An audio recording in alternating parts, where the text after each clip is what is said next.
First row second row में ऐसे लोग बैठे थे जिनका कोई प्रोटोकॉल से संबंध नहीं, और राहुल जी और खड़गे साहब पीछे बैठे हैं। ये दिखने में बहुत ही विदारक चित्र था लोकतंत्र की।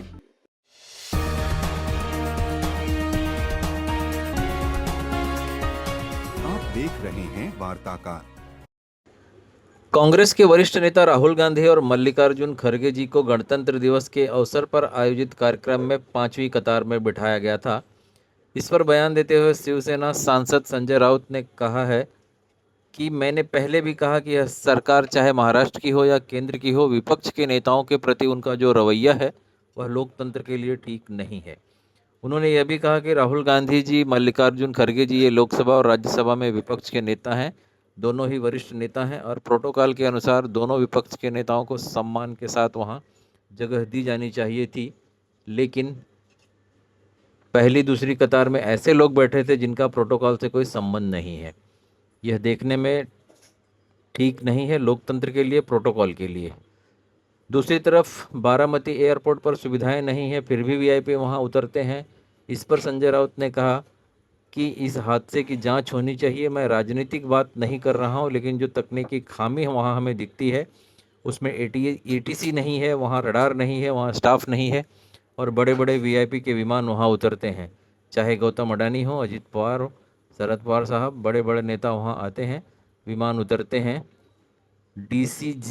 डीजीसीए क्या सो रहा था क्या? अब अजित पवार के जाने के बाद सब जाग गए हैं, इसलिए इस मामले की जांच हो, ऐसा संजय राउत का कहना है। नहीं, मैंने पहले भी कहा है, ये सरकार जो है चाहे महाराष्ट्र की हो या चाहे केंद्र की, नेता प्रतिपक्ष के बारे में जो उनका रवैया है ये लोकतंत्र के लिए ठीक नहीं है। राहुल गांधी जी, मल्लिकार्जुन खड़गे जी ये लीडर ऑफ अपोजिशन है लोकसभा में, राज्यसभा में, बहुत सीनियर नेता है और प्रोटोकॉल के अनुसार दोनों विरोधी पक्ष नेता प्रतिपक्ष को सम्मान के साथ वहां उनकी जगह देनी चाहिए।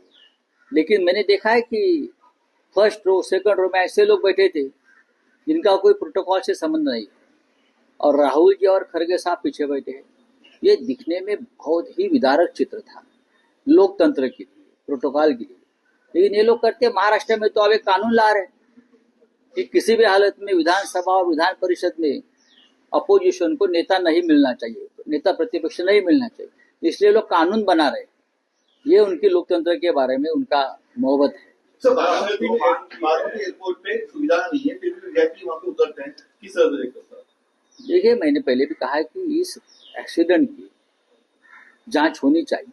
मैं पॉलिटिकल बात नहीं कर रहा हूँ, लेकिन जो खराबी, टेक्निकल खराबी वहां हमको दिखती है, उसमें एटीसी नहीं है, वहां रडार नहीं है, वहां स्टाफ नहीं है वहां, और बड़े बड़े वीआईपी के फ्लाइट वहां लैंड होते हैं, चाहे गौतम अडानी हो, अजित पवार हो, शरद पवार साहब हो, बड़े बड़े नेता आते हैं वहां और फ्लाइट लैंड हो जाते हैं। डीजीसीए क्या सो रहा था क्या? अब अजित पवार जाने के बाद सब जाग गए हैं। हाँ, ऐसे देश में, हमारे महाराष्ट्र में और देश में ऐसे बहुत से एयर स्ट्रिप और एयरपोर्ट है, बना के रखे, लेकिन कोई यंत्रणा नहीं है, सिस्टम नहीं है। हाँ, कोई टेक्निकल फैसिलिटी नहीं है, रडार नहीं है, टावर्स नहीं है, एटीसी नहीं है, और विमान उतर रहे हैं, टेक ऑफ हो रहा है। अजित पवार को हमने इस वजह से खोया है। तो अच्छी बात